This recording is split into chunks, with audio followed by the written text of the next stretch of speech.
Hello friends, welcome to Sneha educator. हम जो biology का एमसीक्यू क्वेश्चन कर रहे हैं, आज हम उसमें कुछ आगे का क्वेश्चन देखेंगे। ये सारे जो क्वेश्चन हैं ये हर प्रतियोगी परीक्षा के लिए अति महत्वपूर्ण है। तो चलिए आज हम स्टार्ट करते हैं। आज का हमारा पहला नंबर क्वेश्चन है, बीजों की प्रकृति किसमें उत्पन्न हुई? ऑप्शन है कवक, शैवाल, टेरिडोफाइटस या ब्रायोफाइटस। तो इसका आंसर हो जाएगा option number C. Question number 2, azolla एक है। एंजोला क्या है? एंजोला एक जलीय फर्न है। तो इसका आंसर हो जाएगा option number A. Question number 3, निम्नलिखित में से किसे जैव उर्वरक के रूप में प्रयोग किया जाता है? इसका आंसर हो जाएगा एजोला। एजोला जो होता है उसे हम जैव उर्वरक के रूप में प्रयोग करते हैं, option number B. Question number 4, सबसे अधिक क्रोमोसोम किस में पाए जाते हैं? सबसे अधिक जो क्रोमोसोम होता है वो टेरिडोफाइटस में पाए जाते हैं। तो इसका आंसर हो जाएगा option number A. Question number 5, किस वर्ग के पौधों में बीज बनते हैं परंतु बीज नग्न रूप में पौधों पर लगे रहते हैं? तो इसका आंसर हो जाएगा ऑप्शन नंबर ए, जिम्नोस्पर्म। जो पौधे होते हैं इसमें बीज तो बनते हैं लेकिन कुछ बीज नग्न रूप में पौधों पर लगे ही रहते हैं। तो ऑप्शन नंबर ए इसका सही आंसर है। क्वेश्चन नंबर 6, सिल्वीकल्चर वनस्पति विज्ञान की वह शाखा है जिसमें वर्णन होता है। तो इसमें विज्ञान की कौन सी शाखा में किस वनस्पति के बारे में इसमें वर्णन होता है? तो इसका आंसर हो जाएगा शैवालों के संदर्भ में इसमें वर्णन होता है, option number D. Question number 7, protein जो कोशिका के भीतर उपयोग की जाती है किसके द्वारा संश्लेषित होती है?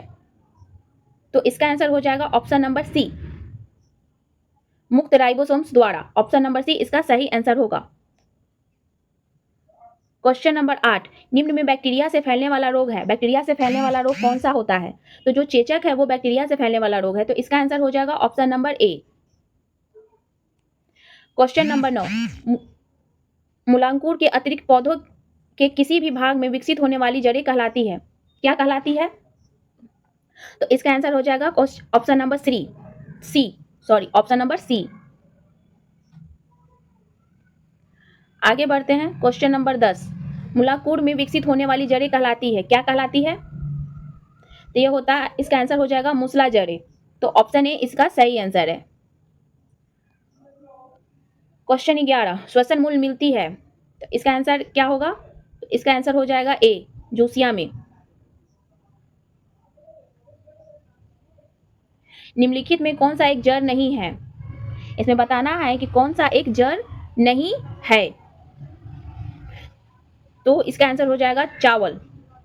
सॉरी इसमें बताना है निम्नलिखित में कौन सा एक जड़ नहीं है।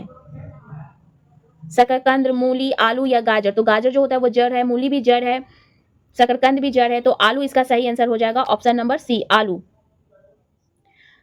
क्वेश्चन नंबर 3, अवस्था मूल पाई जाती है, किसमें पाई जाती है? क्वेश्चन नंबर 13 का आंसर क्या होगा? इसका आंसर हो जाएगा ए, गन्ने में पाई जाती है।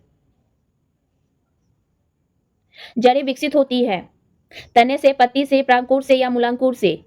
क्या चीज से विकसित होती है? तो इसका आंसर हो जाएगा ऑप्शन नंबर डी। गाजर एक है। गाजर क्या है? पुष्प है, तना है, जड़ है या इनमें से कोई नहीं है? तो गाजर क्या हम सभी जानते हैं, गाजर एक जड़ होता है। तो ऑप्शन नंबर सी इसका सही आंसर होगा। क्वेश्चन नंबर 16, बरगद के पेड़ के तने से लटकने वाली मोटी जड़ें क्या कहलाती हैं? तो इसका आंसर हो जाएगा ऑप्शन नंबर सी, स्तंभ मूल। जो मोटे मोटे जो बरगद के पेड़ के जो तने होते हैं उसको स्तंभ मूल कहा जाता है। इसका ऑप्शन नंबर सी इसका सही आंसर होगा। क्वेश्चन नंबर 17, पेड़ में निम्नलिखित में से कौन सा हमेशा रहता है? पत्ती, जड़, कलिका या टहनियां। तो इसका आंसर आप कमेंट बॉक्स में हमें बताएं। आगे बढ़ते हैं। आलू का खाने योग्य भाग होता है, आलू का कौन सा भाग हम खाते हैं? तो आलू का जो तना होता है वो हम खाते हैं। तो ऑप्शन नंबर सी इसका सही आंसर है। नागफनी में प्रकाश संश्लेषी कार्य होता है, किसके द्वारा होता है? किसके द्वारा होता है? पर्णकाय स्तंभ द्वारा होता है। ऑप्शन नंबर ए इसका सही आंसर होगा। क्वेश्चन 20, निम्नलिखित में से कौन सा एक तना है? कौन सा एक तना है बताना है। तो आलू क्या है? एक तना है, ऑप्शन नंबर सी। क्वेश्चन 21, आलू भूमिगत रूपांतरित तना होता है जिसे कहा जाता है, क्या कहा जाता है? आलू को कंद कहा जाता है। ऑप्शन नंबर डी इसका सही आंसर हो जाएगा।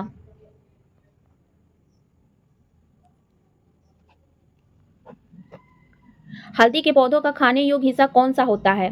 तो हल्दी का कौन सा हिस्सा होता है जो हम लोग खाते हैं? तो इसका आंसर हो जाएगा ऑप्शन नंबर बी, प्रकंद।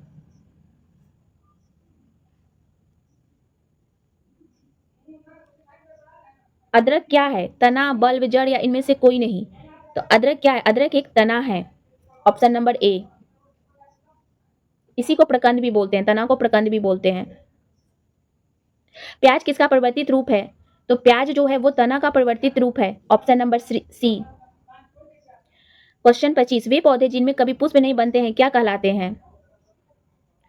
क्वेश्चन 25 का आंसर हो जाएगा ऑप्शन नंबर ए, क्रिप्टोगेम्स। संसार का सबसे बड़ा पुष्प किसके द्वारा उत्पन्न होता है? तो ये हो जाता है रेफ्लिसिया द्वारा उत्पन्न होता है, तो ऑप्शन बी इसका सही आंसर है। क्वेश्चन 27, संसार का सबसे छोटा पुष्प कौन सा है? तो संसार का जो सबसे छोटा फूल है वो उल्फिया होता है, तो इसका आंसर हो जाएगा ऑप्शन ए। क्वेश्चन 28, जीवन चक्र की दृष्टि से पौधे का सबसे महत्वपूर्ण अंग कौन सा होता है? वो होता है पुष्प।